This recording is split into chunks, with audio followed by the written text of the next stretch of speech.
রাজ্যে নির্বাচন আসছে, ঘন ঘন আসছেন বিজেপির কেন্দ্রীয় নেতৃত্ব, এবং তারা এবার বলছেন যে এবার কিন্তু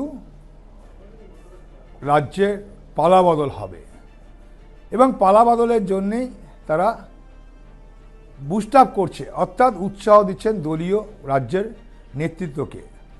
আর তারই মধ্যে কিন্তু বেশ কিছু ক্ষেত্রে বিতর্কও দেখা দিচ্ছে, যেমনটা কিনা বিতর্ক দানা বাজছে সদ্য 7 তারিখে বিজেপির 35 জনের রাজ্য কমিটির যে তালিকা প্রকাশ হয়েছে, সেই তালিকা প্রকাশ নিয়ে দলের মধ্যে এক অংশে রয়েছে ক্ষোভ। এ তালিকায় নাম নেই অনেক পুরনোর, আবার যেমন তালিকায় পুরনোদের মধ্যে নাম নেই দিলীপ ঘোষের রাজ্য কমিটিতে নাম নেই। সম্প্রতি কেন্দ্রীয় স্বরাষ্ট্রমন্ত্রী, বিজেপির দ্বিতীয় নেতা, অর্থাৎ বলা যেতে পারে প্রধানমন্ত্রীর পরে দ্বিতীয় নেতা, ক্ষমতাশালী, তিনি এসে বৈঠক করেছেন আলাদা করে দিলীপ ঘোষের সঙ্গে। রাজ্যের প্রাক্তন সভাপতি কাজে নামতে বলেছেন, কাজে নেমেও ছিলেন, আমরা দেখেছিলাম দিলীপ ঘোষ কাজ করছেন। এবং তার পরবর্তীকালে দেখা যায় যে এই রাজ্য কমিটি যে প্রকাশিত হয়েছে তাতে দিলীপ ঘোষের নাম নেই। নাম নেই আরও বেশ কয়েকজন, শুভেন্দু অধিকারীর নাম নেই, রাজ্যের বিরোধী দলনেতা। নাম নেই বালুরঘাটের সাংসদ, রাজ্যের প্রাক্তন বিজেপি সভাপতি সুকান্ত মজুমদারের। আবার কিছু পুরনো লোককে নিয়ে আসা হয়েছে রাজ্য কমিটিতে। আবার কিছুদিন আগেই, তাও বছর দুয়েক হয়ে গেল, তৃণমূল ছেড়ে বিজেপিতে এসেছিলেন সেই তাপস রায়কে জায়গা দেওয়া হয়েছে রাজ্য কমিটিতে। বিশেষ উল্লেখযোগ্য হলো তনুজা চক্রবর্তীকে, যাকে রাজ্য কমিটিতে নিয়ে আসা হয়েছিল। একটা সময় মহিলা মোর্চার নেত্রী ছিলেন, যে কোনো না কারণেই তিনি বেশ কিছুটা সময় দেখা গিয়েছে যে নিষ্ক্রিয় ছিলেন, তাকে আবার নিয়ে আসা হয়েছে রাজ্য কমিটিতে। অর্থাৎ তাকে আবারও কিন্তু দল কাজে লাগাতে চাইছে, এমনটাই মনে করছেন রাজনীতিবিদ। এবং পাশাপাশি বেশ কিছু ক্ষেত্রে পুরনোদের নিয়ে আসা হয়েছে, যেমন নিয়ে আসছে রাজু ব্যানার্জিদের, তাকেও নিয়ে আসা হয়েছে এই 35 জন কমিটির মধ্যে। অর্থাৎ বলা যেতেই পারে নতুন পুরনোর সংমিশ্রণে নতুন এই রাজ্য কমিটি, যে রাজ্য কমিটি নিয়ে ইতিমধ্যেই কিন্তু চর্চা শুরু হয়েছে রাজনীতির অন্দরে এবং বিজেপির অন্দরে। ইতিমধ্যেই শোরগোল উঠেছে দিলীপ ঘোষের অনুগামীদের মধ্যে।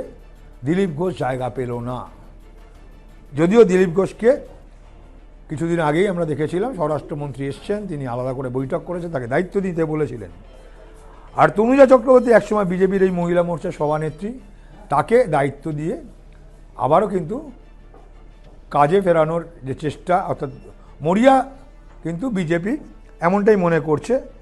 এবং সেক্ষেত্রে দাঁড়িয়ে তনুজা চক্রবর্তীকে রাজ্যের সহসভাপতির দায়িত্ব দেওয়া হয়েছে।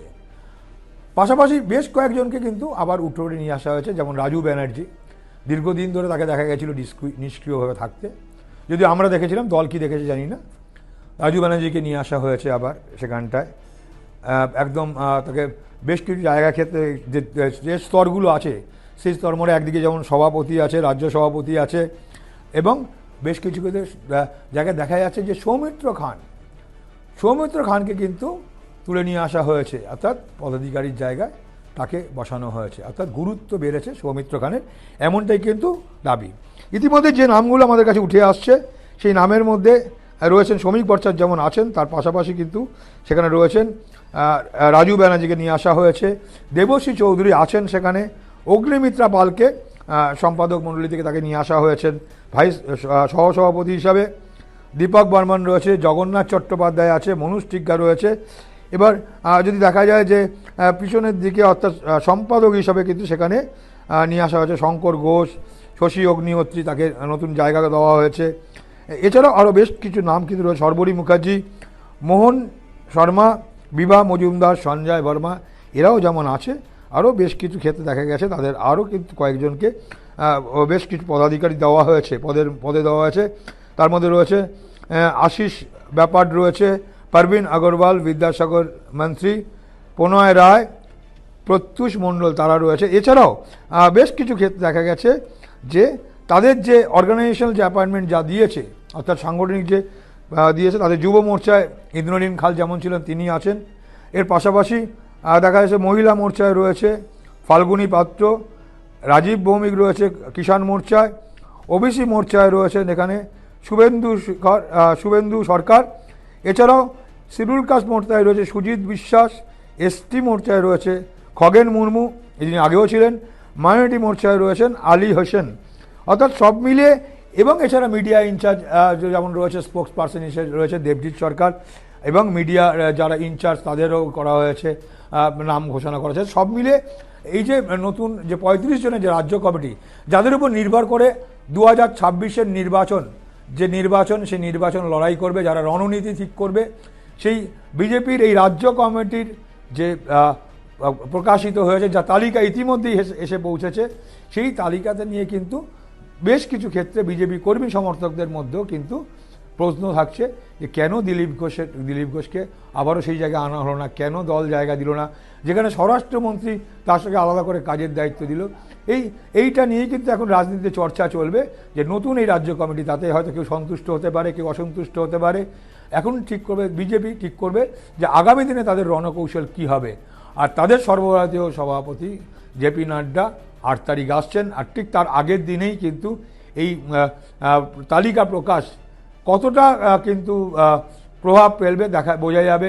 জেপি নাড্ডা আসার পরে বিজেপি কর্মী সমর্থকদের মধ্যে কি আলোচনা হয়, আমরা তাকিয়ে থাকবো সেদিকেই। তবে এই মুহূর্তে যা খবর, তাতে কিন্তু দিলীপ ঘোষের না থাকা এবং বেশ কয়েকজনকে সেখানে এই গুরুত্বপূর্ণ দায়িত্বে না রাখা, রাজ্য কমিটিতে না রাখা, এবং এর পাশাপাশি বেশ কিছু লোককে সরিয়ে দেওয়া এবং কিছু লোকের পদোন্নতি, সবটা মিলেই কিন্তু রাজ্য রাজনীতিতে বিজেপির মধ্যে অন্দরে যেমন, পাশাপাশি রাজনীতির মধ্যে কিন্তু চর্চা চলছে যে এটা কি দাঁড়িয়ে থেকে 2026-এর নতুন কোনো রণকৌশল বিজেপির, না অন্য কোনো তাদের সিদ্ধান্ত, না অন্য কোনো রণকৌশল ঠিক করতে চলেছেন তারা আগামী দিনে।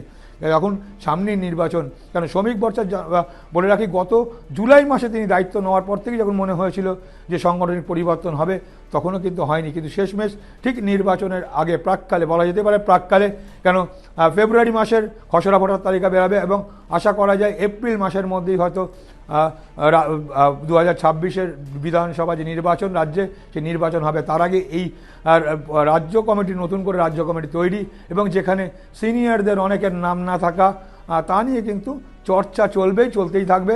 দেখা যাক এখন কী করে বিজেপির নিজস্ব যারা নেতৃত্ব হয় তারা, আমাদের চোখ থাকবে সেদিকেই।